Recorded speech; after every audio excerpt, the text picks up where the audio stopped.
പാപത്തിൽ നിന്നോ രോഗത്തിൽ നിന്നോ സാമ്പത്തിക ഞെരുക്കത്തിൽ നിന്നോ വീട്ടിലെ വഴക്കിൽ നിന്നോ മക്കളുടെ ദുർനടപ്പിൽ നിന്നോ അല്ലെങ്കിൽ അപമാനത്തിൽ നിന്നോ എന്തിൽ നിന്നെങ്കിലും ദൈവം നമ്മളെ മോചിപ്പിച്ചിട്ടുണ്ടെങ്കിൽ ചോദ്യം ഇതാണ്, എന്തിനു വേണ്ടി?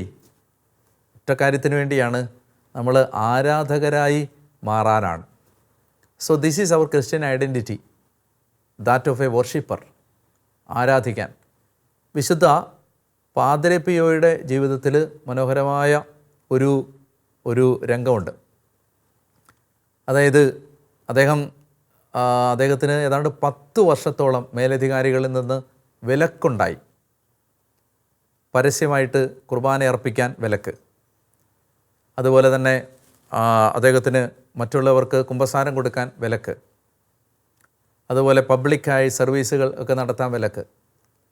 അപ്പോൾ അങ്ങനെ ആ വിലക്ക് അദ്ദേഹത്തിന് കിട്ടുമ്പോൾ മനോഹരമായൊരു രംഗമുണ്ട്.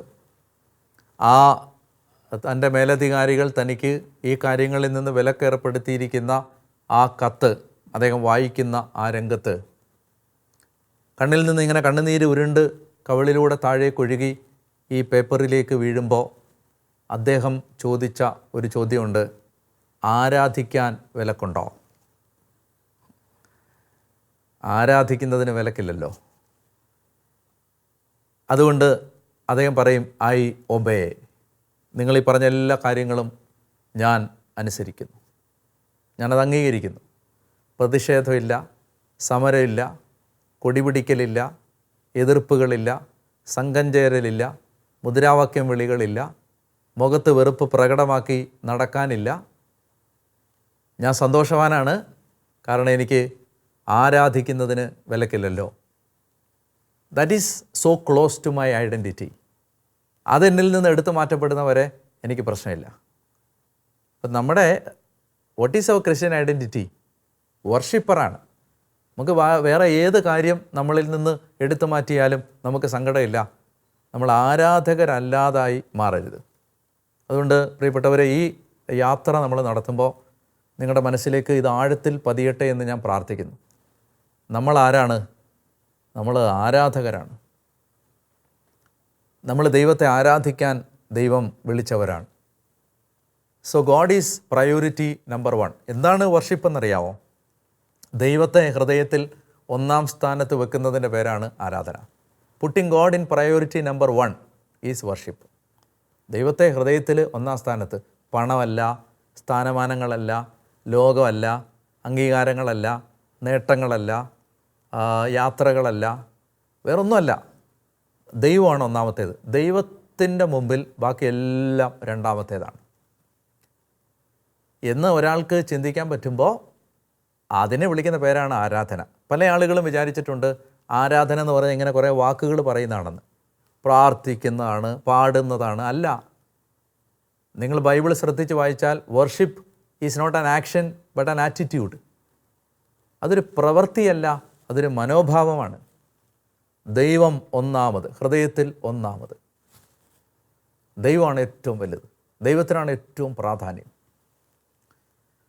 അപ്പോൾ അതുകൊണ്ട് ഈ ഒരു ഐഡൻറ്റിറ്റി മനസ്സിലാക്കാൻ നമുക്ക് സാധിക്കട്ടെ എന്ന് ഞാൻ പ്രാർത്ഥിക്കുകയാണ്. അപ്പോൾ ഇത് ഞാൻ പറയുമ്പോൾ നമ്മൾ അതുകൊണ്ട് തന്നെ നമ്മളുടെ ഈ ആരാധകരാണെന്നുള്ള ഐഡൻറ്റിറ്റി ഉള്ളതുകൊണ്ട്, അതായതുകൊണ്ട് നമ്മുടെ ടേക്ക് അവേ എന്താണ് ഇതിൽ നിന്ന്? എന്താണെന്നറിയാമോ? നമ്മൾ വിശുദ്ധ കുർബാനയിലാണ് നമ്മൾ നമ്മുടെ ഐഡൻറ്റിറ്റി കണ്ടെത്തുന്നത്. കാരണം കുർബാനയാണല്ലോ ആരാധന. അപ്പോൾ വിശുദ്ധ കുർബാനയിൽ നമ്മൾ ദൈവത്തെ ആരാധിക്കുമ്പോൾ നമ്മൾ നമ്മുടെ യഥാർത്ഥ ഐഡൻറ്റിറ്റിയിലേക്ക് തിരിച്ചു വരികയാണ്. അതുകൊണ്ട് ഓരോ കുർബാനയും നമുക്ക് നമ്മുടെ ഐഡൻറ്റിറ്റി തിരിച്ചു തരികയാണ്. നമ്മൾ നമ്മുടെ യഥാർത്ഥ സത്ത, സ്വത്വം, തനിമ, ഐഡൻറ്റിറ്റി കണ്ടെത്തുകയാണ്. നമ്മളായി മാറുന്നത് കുർബാനയിലാണ്. അതുകൊണ്ട് വിശുദ്ധ കുർബാന നമുക്കൊരു പുറത്തുള്ളൊരു ചടങ്ങല്ല, നമ്മളിലെ യഥാർത്ഥ നമ്മളെ സൃഷ്ടിക്കുന്ന ആ ഏറ്റവും പ്രധാനപ്പെട്ട യാഥാർത്ഥ്യമാണ്. അതുകൊണ്ട് അത് നമ്മുടെ ഹൃദയത്തിലേക്ക് വലിയ ഒരു ബോധ്യമായിട്ട് വെക്കാൻ ഞാൻ നിങ്ങളോട് ഏറ്റവും സ്നേഹത്തോടെ ആവശ്യപ്പെടുകയാണ്. അത് ഞാൻ പറയാൻ കാരണം, നമ്മുടെ ജീവിതത്തിൽ വിശുദ്ധ കുർബാന അത്രയും നമ്മുടെ ഒരു രക്തത്തോടും നമ്മുടെ ആത്മാവിനോടും ചേർന്നിരിക്കുന്ന കാര്യമാണെന്ന് നമ്മൾ തിരിച്ചറിയണം എന്ന് ഓർമ്മിപ്പിക്കാൻ വേണ്ടിയിട്ടാണ്. ശക്തമായിട്ട് നിങ്ങൾ മുന്നോട്ട് പോകണം, മടുക്കരുത്. വലിയ ദൈവകൃപകൾ പ്രാപിക്കുന്ന സമയമാണ്. അപ്പോൾ നമ്മളതുകൊണ്ട് നിങ്ങൾ ഇത്തരം ശുശ്രൂഷകളെല്ലാം ഇത് വചനം കേൾക്കുമ്പോഴും ഒക്കെ പ്രാർത്ഥിക്കണം. കുറേ ഇരുന്ന് ദിവസങ്ങളിലൊക്കെ കർത്താവിനോട് ഹൃദയം കൊണ്ട് ചേർന്നിരിക്കണം. ദൈവകാര്യങ്ങൾ, മറ്റ് ഫേസ്ബുക്ക്, ഇൻസ്റ്റഗ്രാം, റീൽസ് ഇതെല്ലാം മാറ്റണം ഈ ദിവസങ്ങളിൽ. എന്നിട്ട് നമുക്ക് നമ്മുടെ മനസ്സിൽ നിന്ന് ഈ ശ്രദ്ധ മാറാതിരിക്കാൻ പ്രത്യേകം ശ്രദ്ധിക്കണം. അതുകൊണ്ട് നല്ലപോലെ പ്രാർത്ഥിച്ച് മുന്നോട്ട് പോകാൻ കഴിയട്ടെ എന്ന് ഞാൻ പ്രാർത്ഥിക്കുന്നു. നമുക്ക് ഈ ഇന്ന് പ്രാർത്ഥിക്കേണ്ടത് ദൈവഭയം ഉണ്ടാവാൻ പ്രാർത്ഥിക്കാം. അതാണ് വാല്യൂ. ഇന്നത്തെ നമ്മൾ വെർച്യൂ, പുണ്യം. ഇത് നമ്മൾ ഉണ്ടാവണമെന്ന് ആഗ്രഹിക്കേണ്ടത് ദൈവഭയം. ദൈവഭയം ഉണ്ടെങ്കിൽ നമുക്ക് ആ ഒരു ആത്മീയ വളർച്ച പെട്ടെന്നുണ്ടാവും. ദൈവഭയം. അപ്പോൾ ഒഴിവാക്കേണ്ട തിന്മ എന്താണ്? ആത്മീയ ലാഘവ ബുദ്ധി എന്ന് പറഞ്ഞാൽ ഒരു ഉദാസീനത, എല്ലാ കാര്യങ്ങളിലും ലാഘവ ബുദ്ധി, അതായത് എല്ലാ കാര്യത്തോടും ഒരു താല്പര്യക്കുറവ്. അത് നമ്മുടെ ഹൃദയത്തിൽ നിന്ന് മാറി ദൈവഭയം ഉണ്ടാവാൻ പ്രാർത്ഥിക്കാം. നമുക്ക്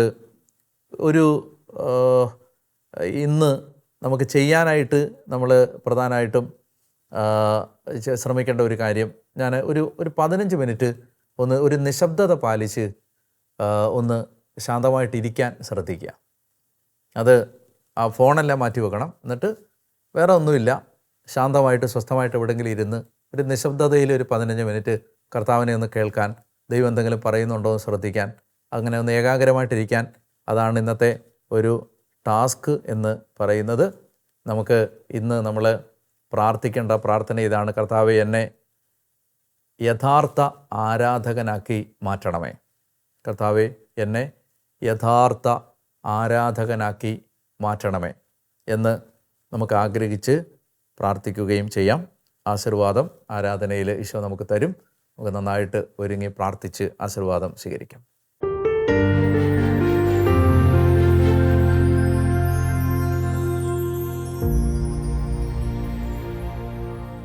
പരിശുദ്ധ പരമാദിവ്യകാരുണ്യീശോയ്ക്ക് നേരവും ആരാധനയും സ്തുതിയും പുകഴ്ചയും ഉണ്ടായിരിക്കട്ടെ. പ്രിയമുള്ളവരെ, ഈ ആരാധനയിലേക്ക് നമ്മൾ പ്രവേശിക്കുമ്പോൾ നമുക്ക് നന്നായിട്ട് കർത്താവിനോട് പ്രാർത്ഥിക്കേണ്ട മേഖല, ദൈവമേ, ഞങ്ങളുടെ ഐഡൻറ്റിറ്റി, ഞങ്ങൾ ആരാധകരാണ് എന്ന സത്യം തിരിച്ചറിയാൻ ഞങ്ങളെ സഹായിക്കണമേ. പ്രത്യേകിച്ച് കർത്താവേ, ദൈവത്തെ ഒന്നാം സ്ഥാനത്ത് പ്രതിഷ്ഠിക്കുന്നതിന് തടസ്സമായി നിൽക്കുന്ന എല്ലാ മേഖലകളും ഞങ്ങളിൽ നിന്ന് എടുത്തു മാറ്റണമേ. കർത്താവേ, അങ്ങേക്ക് ഒന്നാം സ്ഥാനം നൽകാൻ ഞങ്ങളുടെ ഹൃദയം ഒരുങ്ങട്ടെ. അങ്ങയെ വിലമതിക്കാൻ ഞങ്ങളുടെ ഹൃദയം തുറക്കപ്പെടട്ടെ. കർത്താവിന് വേണ്ടി സന്തോഷത്തോടെ ജീവിക്കാൻ ഞങ്ങളുടെ ഹൃദയത്തിൽ ആഹ്ലാദം ഉണ്ടാവട്ടെ. ദൈവം ഞങ്ങളുടെ ആനന്ദമായിട്ട് മാറട്ടെ. കർത്താവേ, ലോകവസ്തുക്കളിൽ, ലോകം തരുന്ന സന്തോഷങ്ങളിലൊക്കെ അഭിരമിക്കാതെ ദൈവത്തെ തേടാൻ ഞങ്ങളുടെ ഹൃദയം തുറന്ന് തരണമെന്ന് പ്രാർത്ഥിക്കുന്ന കർത്താവേ, ദൈവമേ, ഇന്ന് ഞങ്ങൾ ആരാധനയുടെ ആശീർവാദം സ്വീകരിക്കുമ്പോൾ ഞങ്ങളുടെ ജീവിതത്തിന് ആത്മീയമായ ഒരു വളർച്ച ഉണ്ടാവാൻ നല്ല ദൈവം സഹായിക്കണമേ എന്ന് പ്രാർത്ഥിക്കുന്നു. പ്രിയമുള്ളവരെ, നമ്മൾ ഇന്ന് ഈ ആരാധനയിൽ പ്രത്യേകിച്ച് നമ്മുടെ മാതാപിതാക്കളെയും പൂർവികരെയും സമർപ്പിക്കാം. ഈ ആശീർവാദം സ്വീകരിക്കുമ്പോൾ ശുദ്ധീകരണാത്മാക്കൾക്ക് വലിയ മോചനം ഉണ്ടാവാൻ, മരിച്ചുപോയവർക്ക് ആശ്വാസം കിട്ടാൻ ഈ സമയത്ത് ഈ ആശീർവാദത്തിൽ അവരെയും പ്രത്യേകം ചേർത്ത് വെച്ച് പ്രാർത്ഥിക്കാം.